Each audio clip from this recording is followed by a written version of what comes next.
아버지 사랑,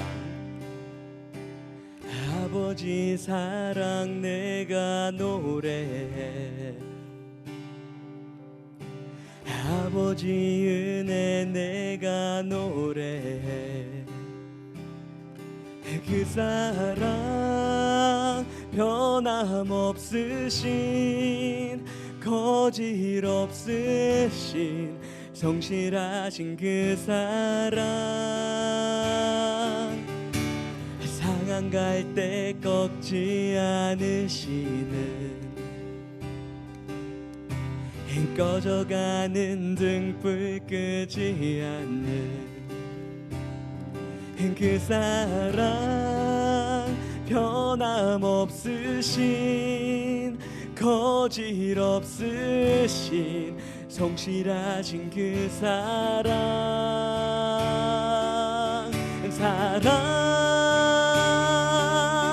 그 사랑, 날 위해 죽으신, 날 위해 다시 사신 예수 그리스도, 다시 오실 그 사랑, 죽음도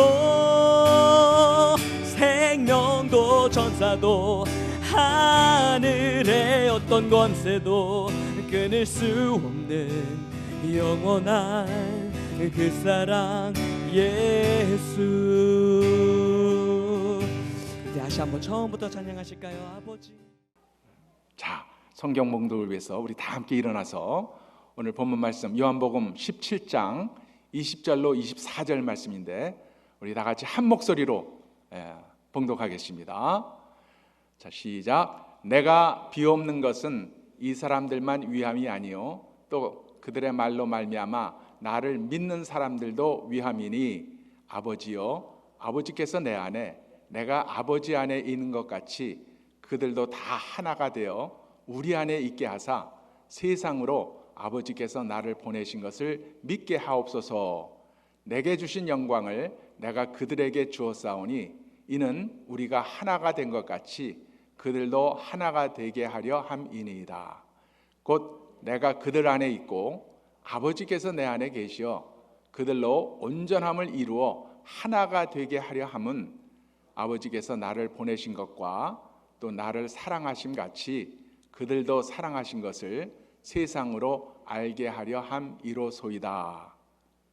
아버지여, 내게 주신 자도 나 있는 곳에 나와 함께 있어 아버지께서 창세전부터 나를 사랑하심으로 내게 주신 나의 영광을 그들로 보게 하시기를 원하옵나이다. 오늘 우리에게 주신 하나님의 말씀입니다. 말씀을 주신 하나님께 감사드립니다. 아멘. 다 이제 착석해 주시기 바랍니다. 자, 우리 말씀 앞에서 먼저 잠시 기도하겠습니다. 주님, 이 시간 성령으로 임재하시고 우리의 눈을 열어 주시옵소서. 우리의 마음을 열어 주시옵소서. 나의 죄인됨을 보게 하시고 십자가에 못 박히신 주님, 나를 사랑하사 나를 대신해서 자기의 몸을 십자가에 못 박히신 주님을 보게 하옵소서. 그리고 우리의 믿음을 고백하게 하옵소서. 영접하게 하옵소서. 예수 그리스도의 이름으로 기도합니다. 아멘.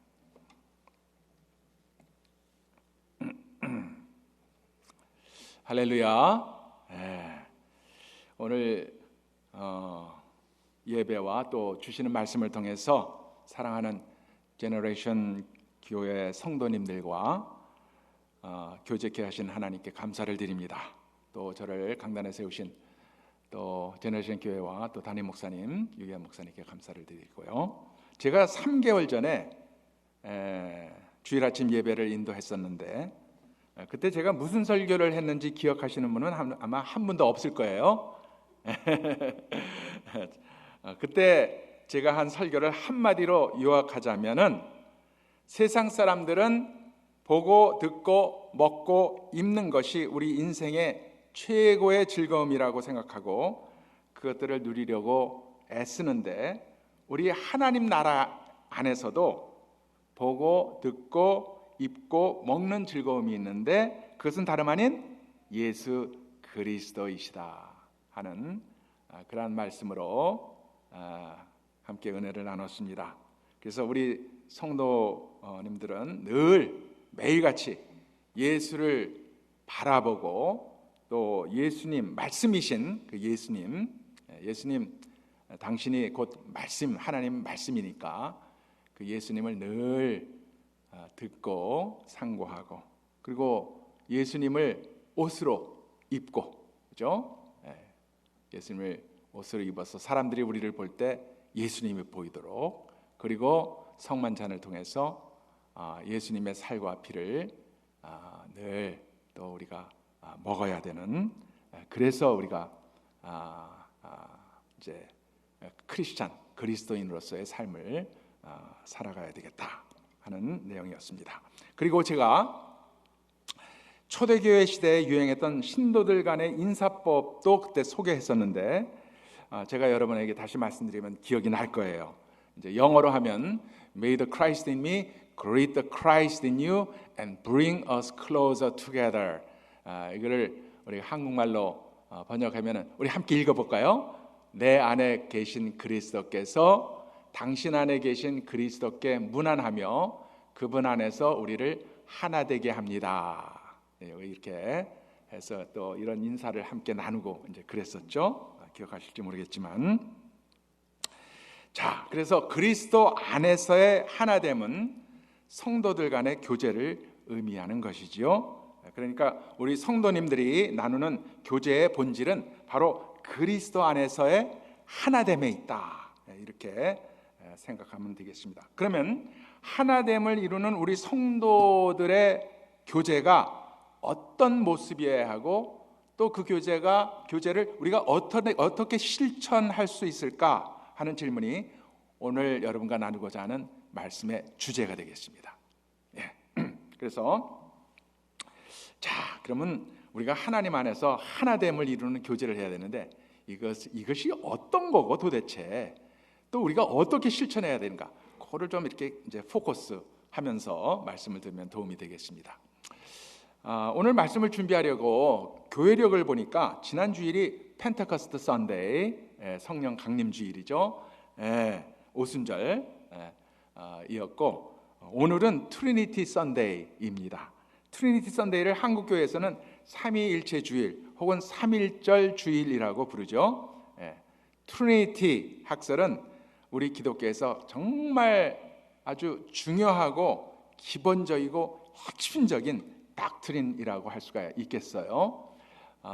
정말 이 트리니티, 삼위일체 이 개념을 이해하는 게 잘 쉽지가 않아요. 그래서 이 이제 닥트린로 인해서 많은 이제 사이비 그런 종파들도 많이 생겨났던 것을 우리가 교회 역사적으로 알 수 있습니다.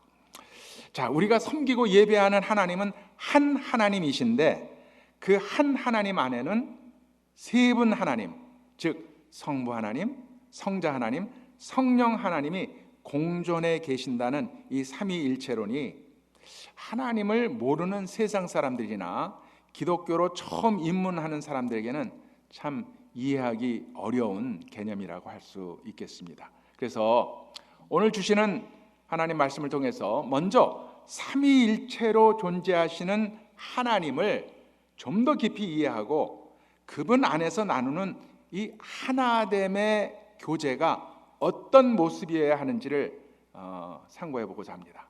앞으로 한 30분 정도, 좀 짧게 하면 25분 그렇게 해보겠습니다. 여러분 세상 생각 빠지지 마시고, 점심 먹었다고 제일 졸지 마시고 집중해서 들으시면은 여러분의 그 하나님에 대한 그 이해와 또 여러분의 신앙생활에 큰 유익이 있을 줄 저는 확신합니다. 그래서 여러분 한번 포커스 해봅시다. 오늘 주시는 말씀 22절에 내게 주신 영광을 내가 그들에게 주었사오니 이는 우리가 하나가 된 것 같이 그들도 하나가 되게 하려 함이니이다 말씀합니다. 예수님께서 우리가 하나가 된 것 같이 라고 말씀하신 것을 보면은 우리가 하나가 된 것 같이, 뭐예요? 한 하나님 안에 세 분이 계시잖아요. 그죠? 그러니까 우리죠. 성부, 성자, 성령 세 분이 우리가 하나가 된 것 같이, 그죠? 그래서 하나님 본체 안에 한 분만 계시는 거야 아닌 거죠. 그리고 그 세 분이 하나가 된 것 같이 우리를 믿고 우리를 따르는 성도들도, 하나님의 자녀들도 이 한 하나님 안에서 하나가 되어야 된다 하는 말씀이죠. 그리고 한 하나님 안에 계시는 세 분 하나님의 하나됨과 또 하나님을 믿고 따르는 우리 성도들, 하나님의 백성들의 하나됨이란 무엇을 의미할까요? 그것은 다름 아닌 펠로우십, 교제죠, 그죠? 예수님께서 우리가 하나인 것처럼 저들도 하나가 되게 해주세요. 그죠? 그 하나됨이 교제인 거죠. 자, 독일의 유명한 신학자 저겐 몰트만이 있는데, 그는 그에 져서 The Trinity and the Kingdom에서 이렇게 얘기합니다.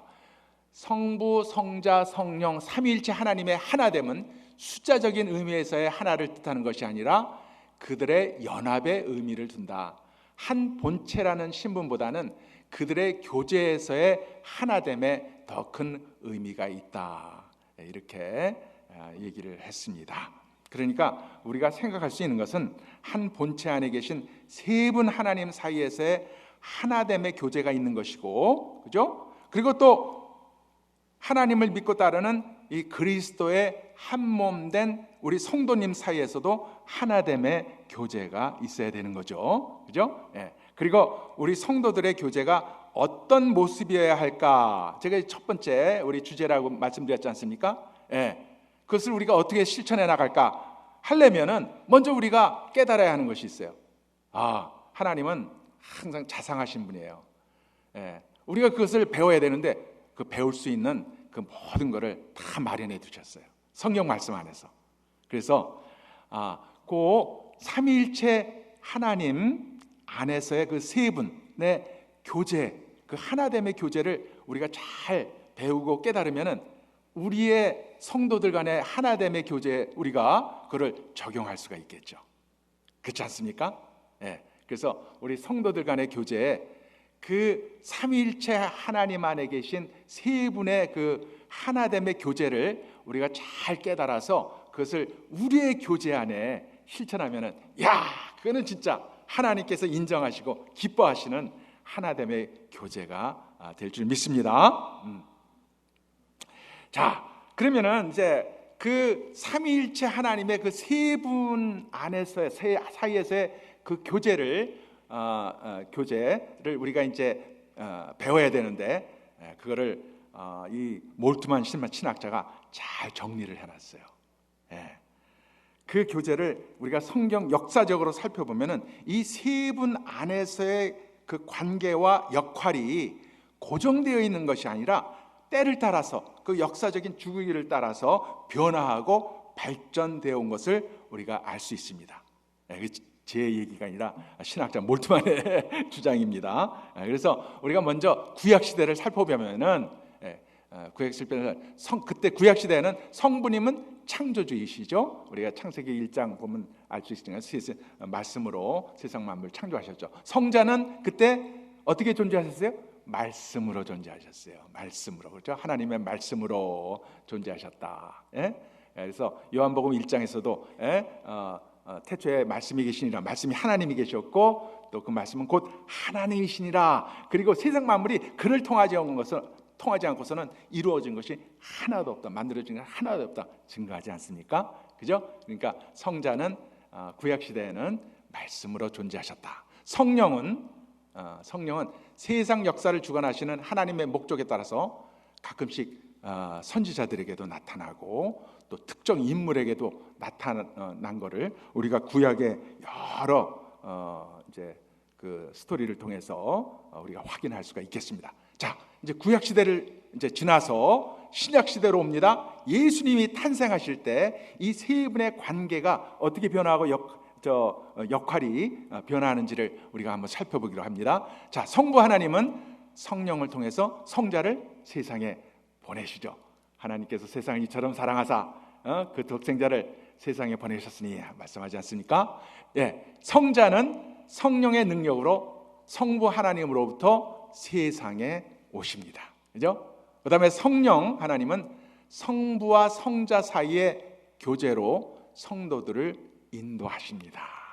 예, 예수님 탄생지의 성령의 역할입니다. 자, 그 다음에 세 번째, 예수님께서 십자가에서 죽으시고 부활하셨을 때 그 세 분의 관계와 역할은 성부는 생명을 주시는 성령을 통해서 성자를 죽음에서 다시 살리시고 일으키십니다. 할렐루야.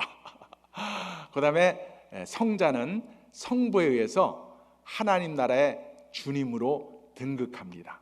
이거 아주 중요한 얘기예요.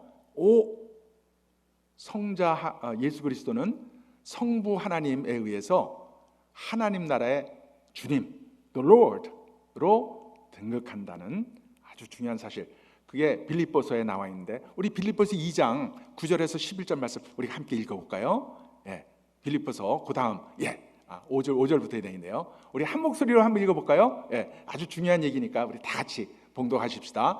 너희 안에 이 마음을 품으라. 곧 예수 그리스도의 마음이니 그는 근본 하나님의 본체시나 하나님과 동등됨을 취할 것으로 여기지 아니하시고 오히려 자기를 비워 종의 형체를 가지사 사람들 같이 되었고 사람의 모양으로 나타나사 자기를 낮추시고 죽기까지 복종하셨으니 곧 십자가에 죽으심이라. 이러므로 하나님이 그를 지극히 높여 모든 이름 위에 뛰어난 이름을 주사 하늘에 있는 자들과 땅에 있는 자들과 땅 아래에 있는 자들로 모든 무릎을 예수의 이름에 꿇게 하시고 모든 입으로 예수 그리스도를 주라 시인하여 하나님 아버지께 영광을 돌리게 하셨느니라. 할렐루야. 아멘. 야, 여기서 우리가 보면은 예수님이 하나님의 본체시구나. 그치? 본체 안에 세 분이 계시고 그 세 분은 동등한 지위를 갖고 있는 거예요. 그죠? 예. 거기서 이렇게 말씀하죠. 그러나 그럼에도 불구하고 하나님 아버지, 성부 아버지 하나님의 그 뜻을 따라서 죽기까지 복종하시니까 성부 하나님이 너무나 기뻐하셨어요. 그래갖고 성부 하나님이 9절 말씀에 그 성자 예수 그리스도를 지극히 높여서 모든 이름에 뛰어난 이름을 주사 하늘에 있는 자들, 땅에 있는 자들, 땅 안에 있는 자들 모든 만물로 뭐라고 그랬어요? 그 무릎을 예수의 이름에 꿇게 하셨다. 그리고 그 모든 만물로 예수 그리스도를 주라 시인하게 하셨다. 할렐루야. 이게 아주 중요한 내용이 왜 그러냐면은 구약에서는 주님 하면은 그 주님이 누구를 뜻했습니까? 성부 하나님을 뜻했어요. 구약에 또 주라는 말이 많이 나옵니다. 다윗도 시편에서 주라는 말을 많이 썼고 또 그 외에도 선지자들도 주라는 말을 많이 썼는데 그때마다 다 성자 하나님을 의미한 건 없어요. 다 성부 하나님을 의미했습니다.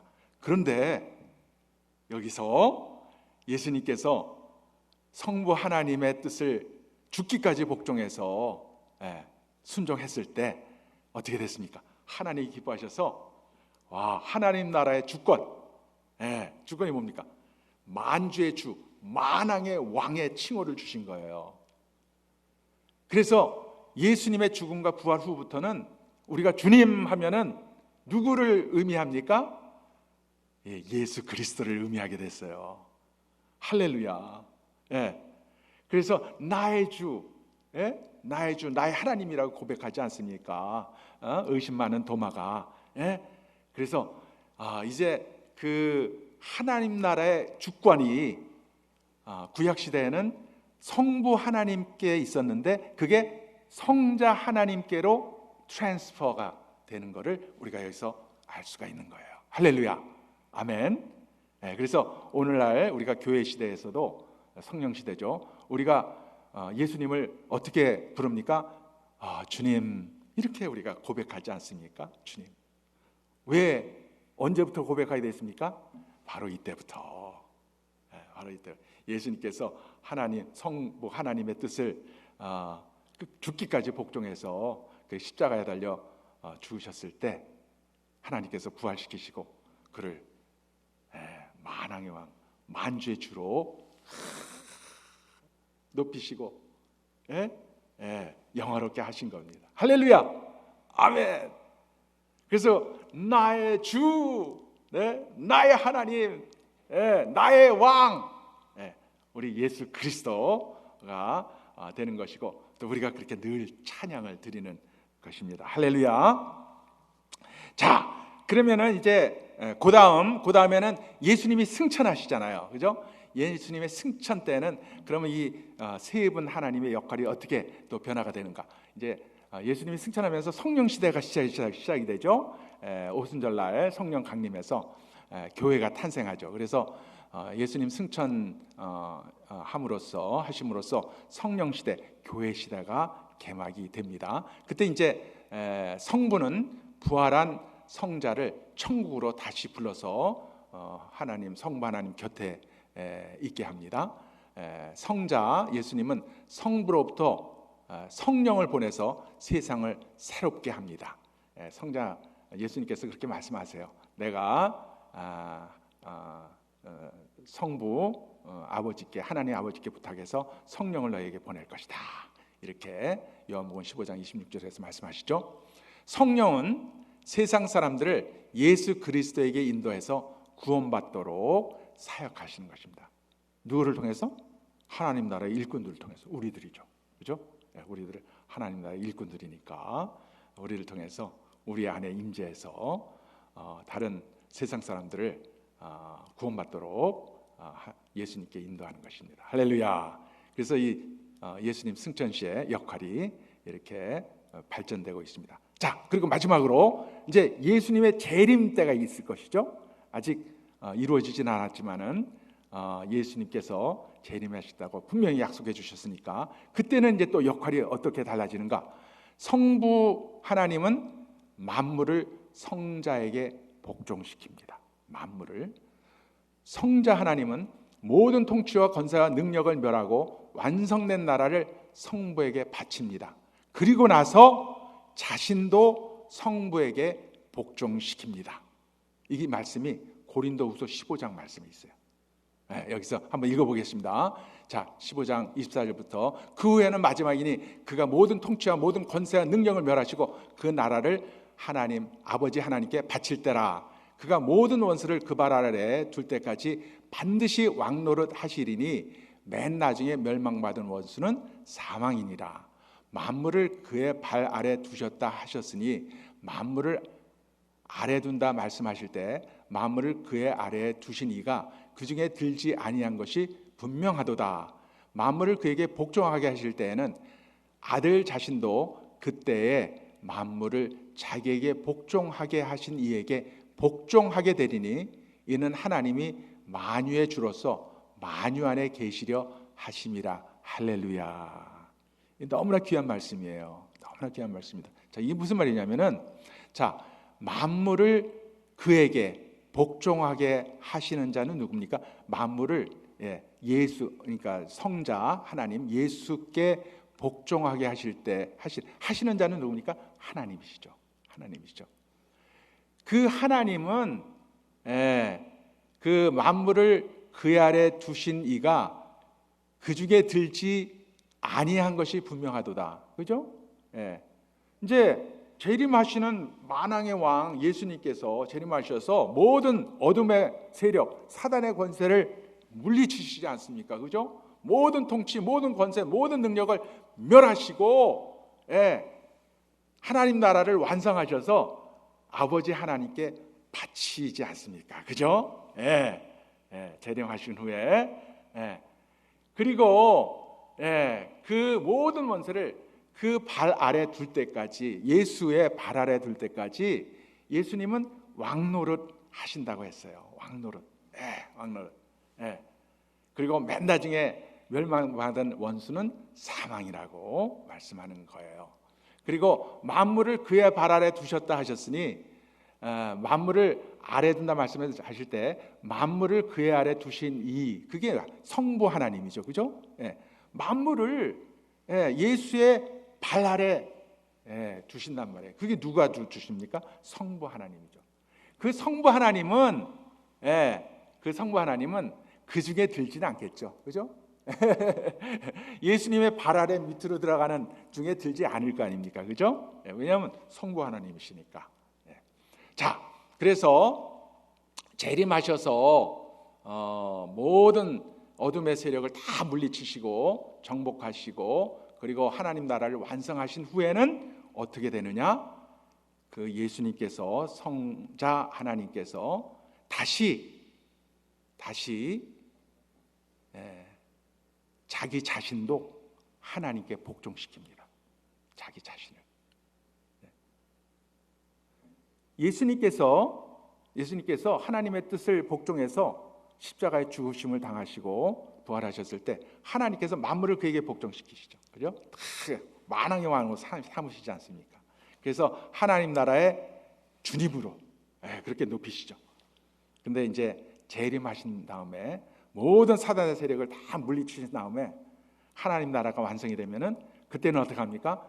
그 예수님께서 자기에게 성부 하나님께서 자기에게 주신 그 주권, 로드십, 그죠? 왕 노릇하는 거, 왕권을 다시 성부 하나님께 다시 드린다. 그래서 로드십의 트랜스퍼가 다시 이루어지는 거예요. 원래 로드십은 누구가 갖고 있었어요? 구약 시대에 성부 하나님이 갖고 계셨죠. 근데 그것을 이제 예수님께서 십자가에서 죽으시고 부활하셨을 때 예수님께 그것을 트랜스퍼 하십니다. 그리고 예수님이 재림하시면은 이 세상 모든 권세 능력 다 멸하시고 하나님 나라를 완성하신 후에는 예수님께서 다시 그 왕권을 누구에게? 성부 하나님께 다시 트랜스퍼 올려드리는 거예요. 그 말씀이에요. 너무나 중요한 말씀이죠. 네. 자, 그래서 이런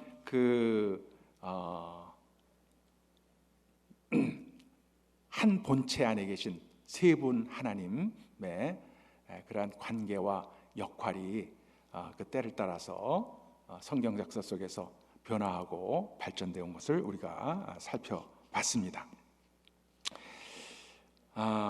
그래서 이 하나님 안에서의 그 세 분의 관계는 이렇게 고정되어 있는 것이 아니라 그 역할이 이렇게 다 변화하고 발전된 것처럼 이 세상에서 성도들의 삶과 교제 안에서도 그 관계와 역할이 늘 변화하고 발전해야 하는구나 우리가 생각할 수가 있겠습니다. 우리가 먼저 가정생활에서 자녀의 관계를 생각해 볼까요? 우리 그 관계가 어떻게 발전하게 되는지. 자녀들이 세상에 태어나면 먼저 양육하는 단계가 되겠죠. 그들을 먹여주고 기저귀를 갈아주고 목욕시키고 재워주고 안아주고 뽀뽀해주고. 그러다가 조금 더 자라면은 양육하는 단계에서 가르치는 단계로 이제 이렇게 발전하겠죠. 숟가락 젓가락 쓰는 법부터 양치하고 머리 빗고 옷 입고 또 숫자 카운트하고 또 책을 읽는 것을 가르치는 단계죠. 저희 가정의 손녀들이 지금 바로 그 단계에 있습니다. 그래서 우리 막내딸이 카톡으로 다 뭐 사진도 찍어 올리고 뭐 비디오도 해서 아이고 얼마나 참 좋은지 모릅니다. 그러다가 조금 더 크면은 어떻게 됩니까? 그 자녀들의 미래와 인생의 경력을 위해서 교육시키고 훈련시키는 단계로 발전하는 거죠. 양육자에서 가르치는 자로, 또 훈련자로, 그리고 코치로 그 관계가 발전해 나갑니다. 그러다가 그들이 결혼하게 되면 결국 그들의 멘토가 되고 또 평생 친구로 발전하게 됩니다. 그런데 자녀가 결혼했음에도 불구하고 계속 가르치려고 하고 꾸중하고 겁박하고 훈련시키려고 한다면 어찌 되겠습니까? 그 관계는 곧 병이 들고 말겠지요. 정상적이고 건설적인 부모와 자녀의 관계로 발전할 수 없겠습니다. 부부관계를 한번 생각해 볼까요? 제일 처음 만났을 때는 서로 매력을 느끼는 관계로 시작을 하겠죠. 그러다가 서로 사랑에 빠지는 관계로 발전하고 또 그러다가 서로의 인생을 서로에게 헌신하는 관계로 발전하다가 결국 이제 결혼으로 꼴이 나게 됩니다. 결혼 후에 부부 관계는 어떻게 발전할까요? 1, 2년이 지나면은 맨날 싸움할 줄 하나님께서 다 아시고 가정의 질서와 평화를 위해서 말씀을 주셨죠. 어디에 있는 말씀입니까? 에베소 5장에 있는 말씀이죠. 아내들이여 자기 남편에게 복종하기를 주께 하듯 하라. 그리고 또 남편들에게는 남편들아 아내 사랑하기를 그리스도께서 교회를 사랑하시고 그 교회를 위해서 자신을 주신 것 같이 하라. 이렇게 했어요. 어떤 아내분들은 이거 불공평하다.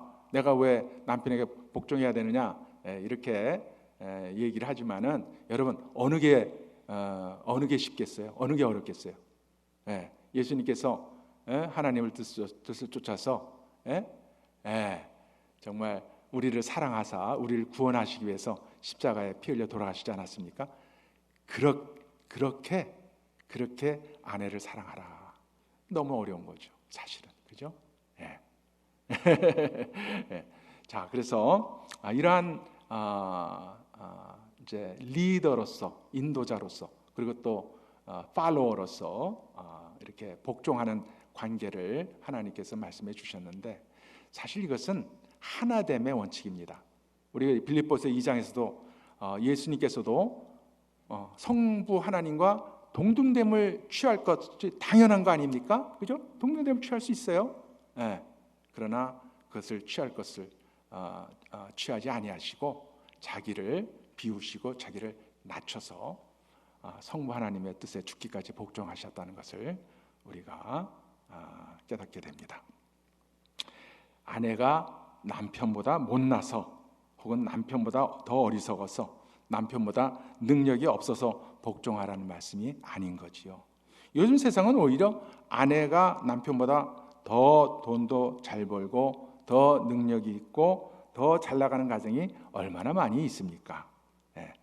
얼마 전 한국에서 유행했던 연약한 남편의 모습을 조소하는 우스갯소리가 많았었는데, 그 중에 하나가 이사 가는 날 남편이 하루 종일 애완견을 꼭 품고 놓지를 않는다는 거죠. 왜요? 아내가 자기를 버려두고 갈까 봐. 여러 우스갯소리의 하나입니다. 제너레이션 교회 성도님들 중에는 이런 가정이 한 가정도 없을 줄 믿습니다. 설사 남편이 세상에서 실패하고 부도도 내고 좀 능력이 없었다 하더라도 가정과 교회를 통해서 이 세상 만사를 주관하시고 섭리해 가시는 하나님을 믿기 때문에 그분의 말씀만을 순종하기에 오늘도 부단히 참고 인내하고 겸손한 마음으로 말씀을 이루어가는 여러분 모든 아내분 되시기를 간절히 축원드립니다. 자, 우리 주님께서도 이 세상에 오셔서 자신을 낮추시고 십자가에 죽기까지 성부 하나님의 뜻에 복종하셨을 때 하나님께서 어떻게 하셨어요? 예수님을 지극히 높여 모든 이름 위에 뛰어난 이름을 주사 만왕의 왕 만주의 주로 삼으셨다고 했습니다. 성도 여러분들께서도 현재의 삶이 아무리 부당하고 불공평해 보여도 하나님의 나라를 소망하면서 주님의 말씀을 끝까지 순종하고 이루어 갈 때 언젠가는 하나님께서 여러분을 높이시고 더욱 영화롭게 하실 날이 분명히 온다는 것을 믿으시기 바랍니다. 자, 이제 가정생활은 이 정도 하고 여러분의 교회 생활은 어떻습니까? 성도님들 간의 교제는 어떻습니까? 얼마 전 제너레이션 교회 성도님 한 분으로부터 이런 얘기를 들었어요. 그분 가정은 작년에 떠나온 교회를 지난 15년 동안 다녔는데 속회 사람들 외에는 교회에서 별로 아는 사람이 없었다는 거예요. 그리고 그 15년 동안 속회 멤버들이 재편성된 적이 한 번도 없이 똑같은 멤버로 15년 동안 그대로 유지되었다는 거죠. 그 교회의 속회 사역 방침이 옳다 혹은 그르다를 얘기하려는 것은 아닙니다. 제가 그 15년 동안 그 교회를 다닌 적도 없고 방문한 적도 없는데 뭐라 얘기할 게 있겠습니까? 그러나 한 가지 분명한 것은 그 교회 성도들 간의 교제에는 변화도 없었고 발전도 없었다는 것은 분명한 사실인 것 같습니다. 성도들 간의 교제에 오랫동안 변화도 없고 발전도 없게 되면 고인물이 썩게 되듯이 점점 영적으로 나태해지고 생동감을 잃게 되고 성령께서 임재하시고 역사하시는 그러한 생동적인 모임이 아니라 세상의 여타 사교 클럽처럼 전락하게 됩니다. 그것을 우리는 보통 클릭이라고 얘기하지 않습니까? 클리킹한다 이렇게 얘기를 합니다. 지난 주일 타운홀 미팅을 하면서 한두 성도님들의 입에서 작년 말 그동안 섬겨오고 헌신해왔던 정든교회를 떠나야만 했을 때 경험했던 배신감이라든지 실망감, 마음의 아픔, 상처가 이제는 대부분 치유되고 극복된 것 같다는 얘기를 들었을 때 저는 얼마나 감사했는지 몰라요. 정말 감사했어요. 우리 신앙생활에서 종종 경험할 수밖에 없는 고난과 역경과 억울함과 절망과 패배가 있습니다. 성도 간의 교제에서도 배신이 있고 그에 따른 실망과 아픔과 상처가 있습니다. 저의 목회 사역 중에도 그러한 경험들이 많았습니다. 다시 경험하려고 하면 정말 손사래를 치고 싶은 아픈 경험들이었지만 여러 해가 지나고 나서 이제 생각해 보니까 그러한 일들이 나에게 필요했었구나. 나에게 너무나 쓰리고 아픈 경험이었지만 내가 알지 못하는 하나님의 섭리와 경륜 안에서 하나님께서 허락하신 일이었구나 하고 인정하게 됩니다. 따라서 그러한 고난과 절망과 배신과 아픔의 경험들은 우리를 그동안 끊어졌던 하나님과의 교제를 다시 회복시키고 우리를 진정한 회개로 인도하는, 우리를 구원으로 인도하는 약재료들입니다. 하나님께서 우리를 사랑하사 더 나은 미래를 위해서 하나님께서 준비하신 축복의 통로였다는 것을 믿으시기 바랍니다. 여러분의 가정생활에서 자녀가 하라는 공부는 안 하고 게으름만 피고 학교에서 문제만 일으킵니까? 부부관계에서 배우자가 바람을 핀다거나 여러분에게 상시로 폭언을 합니까? 교회 성도 간의 교제에서 상대 성도가 여러분을 무시하고 늘 모욕적인 언사로 일관합니까? 이러한 일이 있을 때마다 오히려 하나님께 감사하시기 바랍니다.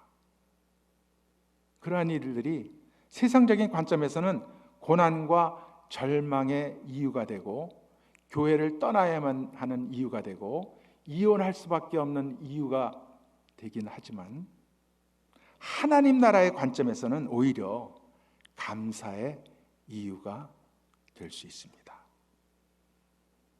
나로 하여금 다시 하나님께 돌아와서 하나님만을 바라보고 하나님께 더욱 부르짖도록 나의 남편이, 나의 아내가, 나의 자녀가, 나의 저 성도가 저렇게 애쓰고 있구나 생각하시기 바랍니다.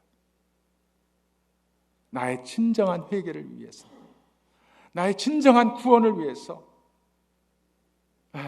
나의 진정한 하나님과의 교제를 위해서 그들이 지금도 그렇게 애쓰면서 나의 애간장을 녹이고 있구나 감사하시기 바랍니다. 이제 말씀을 정리합니다. 인간은 사회적 동물이라고 말하죠. 인생을 혼자서 살 수는 없다는 말입니다.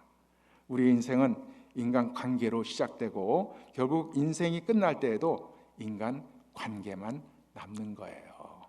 그 나머지 이 세상에서 누리는 모든 즐거움, 모든 부귀영화 다 없어지고 다 잊혀지는 것입니다. 오직 관계만 남습니다. 그 관계의 그 모든 관계의 내용에 따라서 어떤 교제를 했는가에 따라서 하나님께서 우리를 판단하시고 심판하시는 것입니다. 하나님 나라의 관점에서도 홀로 존재하는 기독교인이라는 말은 성립되질 않아요. 스탠드 얼론 크리스천 그런 말은 있을 수가 없어요. 왜냐? 기독교인이 자기 홀로 존재하겠다고 주장할 때 나는 아이고 교회 가면 시끄럽고 뭐 나 혼자 신앙생활 할 거야. 그렇게 주장할 때 그 사람은 이미 기독교인이 아니에요. 그 사람이 크리스천이 아닌 거예요. 하나님의 그 존재의 본질이 어디 있어요? 홀로 유아독존하고 있습니까? 아니죠. 한 하나님 안에 세 하나님, 성부, 성자, 성령께서 완벽한 하모니, 정말 그 조화를 이루어서 아름다운 하나됨의 교제를 이루고 있지 않습니까? 그리고 우리 하나님의 자녀된 우리 성도들에게도 우리의 이 교제를 본받아서 너희도 하나됨의 교제를 이루어라 말씀하는 거 아니에요. 어떻게 혼자 신앙생활을 하겠다고 그 하나님 앞에서 주장할 수가 있겠습니까? 변명할 수가 있겠습니까? 할렐루야. 그 세 분 하나님의 완벽한 사랑의 그 교제 안에서, 하나됨의 교제 안에서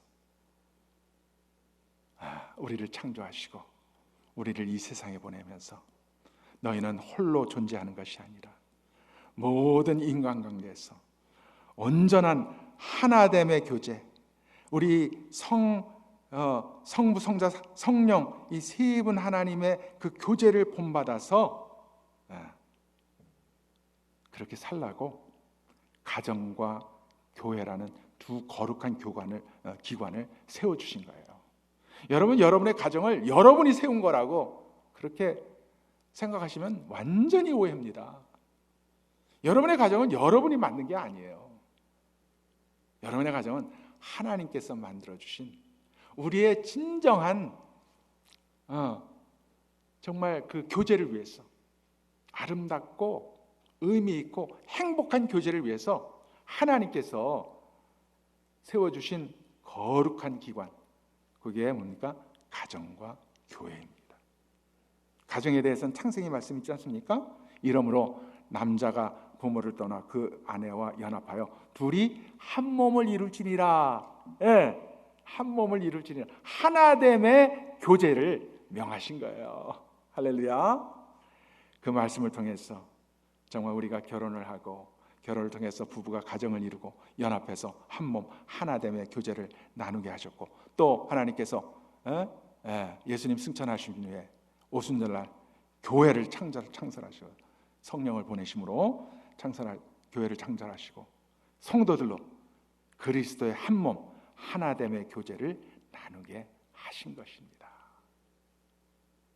그래서 오늘 요한복음에 있는 17장에 있는 본 말씀을 우리가 이렇게 참고를 하면은 우리가 한 가지만 더 깨달을 게 있는데, 그것은 다름 아닌 자, 제가 제 말씀 설교 초반에 뭐라고 했어요? 하나님, 우리 안에서의 세 분 하나님, 성부, 성자, 성령 안에서의 그 교제가 있다고 말씀드렸고, 하나됨의 교제, 또 우리 성도들 간의 하나됨의 교제를 제가 얘기를 했는데, 이 두 종류의 교제가 따로 노는 게 아니에요. 따로 존재하는 것이 아니라는 것을 우리가 깨달아야 됩니다. 우리 성도들의 교제가 하나님 본체 안에 있는 그 세 분 하나님의 하나됨의 교제를 닮아갈 때 21절의 말씀에 그들도 다 하나가 되어서 뭐라고 그랬어요? 우리 안에 있게 하시겠다고 말씀합니다. 그죠? 우리가 그 세 분 하나님의 그 하나님의 교제를 본받아서 실천하게 되면 어떻게 돼요? 우리가 그 세 분 하나님의 교제에 우리가 초대되는 거예요. 초대되는 거예요. 그래서 우리만의 교제가 아닌 거예요. 우리만의 교제가 아니에요. 우리 성도들이 하나님 그 세 분 안에서의 교제에 참여한다는 말씀이고, 또 23절의 말씀은 뭐라고 되어 있어요? 내가 그들 안에 있고, 성자 하나님 예수께서 그들 성도들 안에 교제에 있고 하나님께서 내 안에 계신다 했으니까 어떻게 됩니까? 우리의 교제에 예수님께서 들어오시겠다는 거고, 예수님 안에 또 누가 있어요? 하나님이 계세요. 우리의 교제 안에 또 누가 있습니까? 성령께서 계세요. 우리의 교제는 우리만의 교제가 아니라는 거죠. 우리가 그 하나님 세 분 하나님의 교제를 우리가 닮아가서 진정한 하나됨의 교제를 이루어갈 때 그 안에 성부 하나님도 성자 하나님도 성령 하나님도 함께 참여하시기를 기뻐하시고 또 참여하신다는 말씀입니다. 할렐루야. 제너레이션 교회가 이곳에 개척되었습니다. 이제는 성도님들의 마음이 과거의 아픔에 머무르는 것이 아니라 이제는 미래를 생각하고 미래의 도전을 준비하시기를 원합니다. 그동안 일구어왔던 친숙한 성도들과의 교제의 안쪽만을 바라보지 마시고 그동안 수십 년 동안 수년 혹은 수년 동안 참 교제해오지 않았습니까? 그래서 어려움을 만났을 때 참 같이 어려워하고 참 힘들어하고 그래서 참 같이 힘든 결단을 해서 오늘에 이르지 않았습니까? 이제는 그 교제의 안쪽만을 향해서는 안 됩니다. 이제 그리스도의 한 몸을 이루는 그 교제의 바깥쪽을 바라보면서 성령께서 이제 하나님의 백성들을 보내주십니다. 새로운 얼굴들을 보내주십니다. 이제 우리의 관심과 우리의 시선은 그들을 향해야 돼요. 그들을 향해야 돼요. 우리의 안쪽을 향하는 것이 아니라 우리 교제의 바깥쪽, 성령님께서 보내주시는 새로운 사람들, 새로운 얼굴들을 향해서 우리가 관심을 갖고 다가가서 인사를 나누고 그들을 환영하고 우리가 그리스도 안에서 나누는 이 하나됨의 교제에 열심히 초대하는 여러분 모두가 되시기를 간절히 축원합니다. 네. 교인 한 사람 한 사람의 삶 안에 예수 그리스도가 넘쳐나서 서로가 서로에게서 그리스도를 발견하고 그리스도의 한 몸을 이루는 진정한 사랑의 교제를 나눌 때 그리스도께서 우리 교제 가운데 임하시기를 기뻐하시고 또 우리 교제 가운데 은혜로 충만히 임하시고 그래서 우리를 진정한 하나됨을 만들어 주시고 우리가 상상하지 못하는 놀라운 미래로 인도해 주시기를 간절히 축원드립니다. 아멘. 기도하시겠습니다. 하나님 아버지 감사합니다. 오늘 주시는 말씀을 통해서 우리가 참 모호하고 알 수 없었던 그 한 하나님 안에서의 그 세 분 하나님 사이의 그 교제, 은밀한 교제의 비밀, 그 역할의 변화와 어떻게 발전해 왔던 것을 성령 역사를 통해서 말씀을 통해서 깨닫게 해주시니 감사합니다. 그 세 분 하나님의 교제를 우리가 본받아서 주님께서 세워주신 가정생활과 교회생활을 통해서 실천하라고 말씀을 주셨는데 우리의 그동안의 가정에서의 교제, 교회에서의 교제를 생각할 때 주여 너무나 민망하고 부끄러움 고백합니다. 저희를 불쌍히 여기시고 저희를 고쳐주시옵소서. 저희를 치유해 주시고 회복시켜 주시옵소서.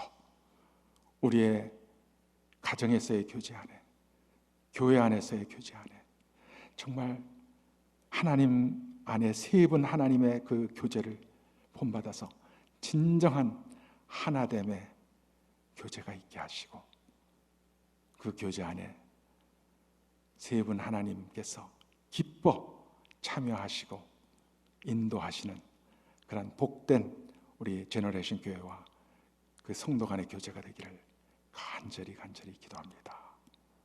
인도해 주실 줄 믿고 예수 그리스도 이름 받들어 간절히 기도했습니다. 아멘.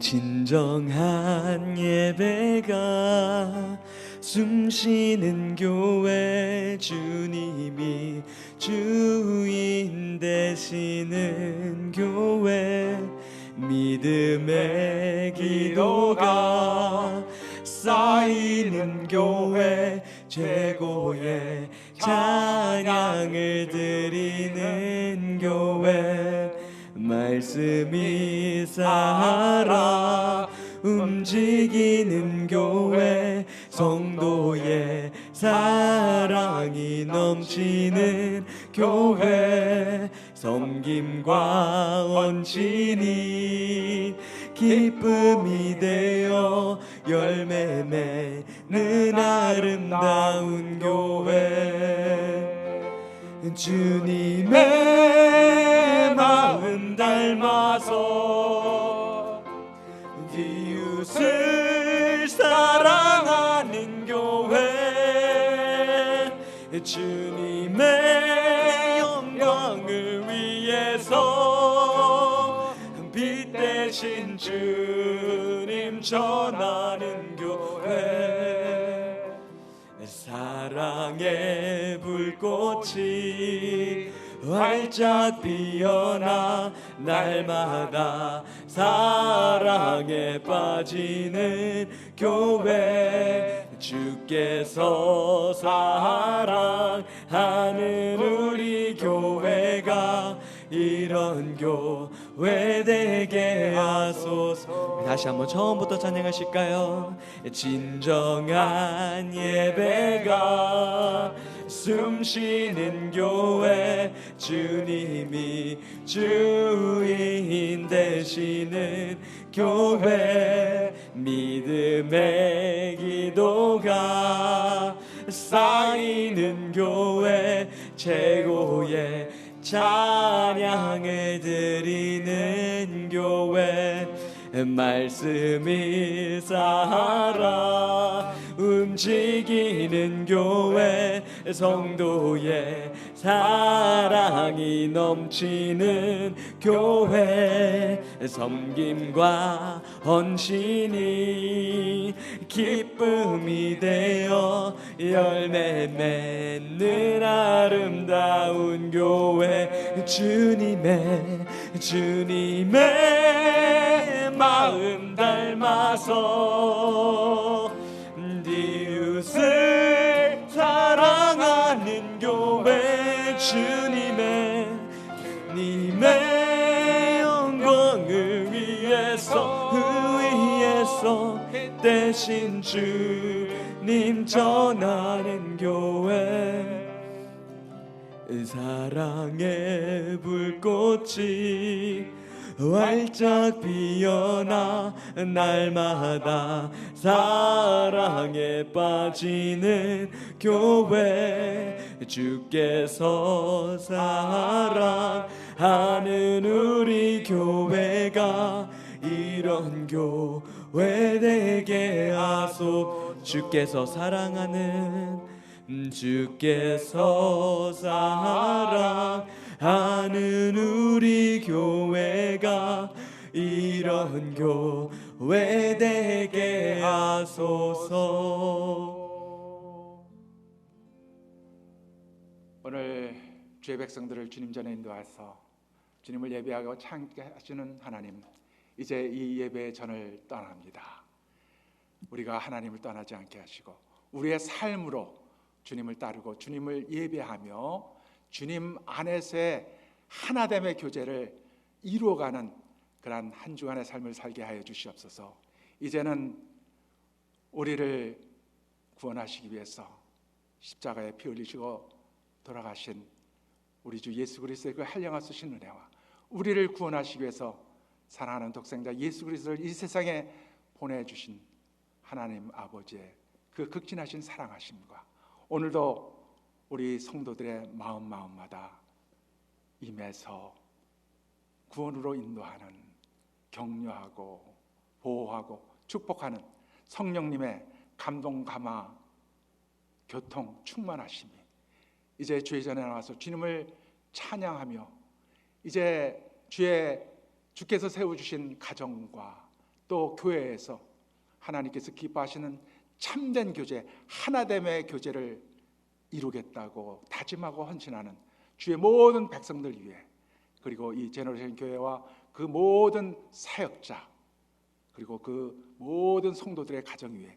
이제부터 영원토록 함께 하시기를 간절히 축원하옵나이다. 아멘.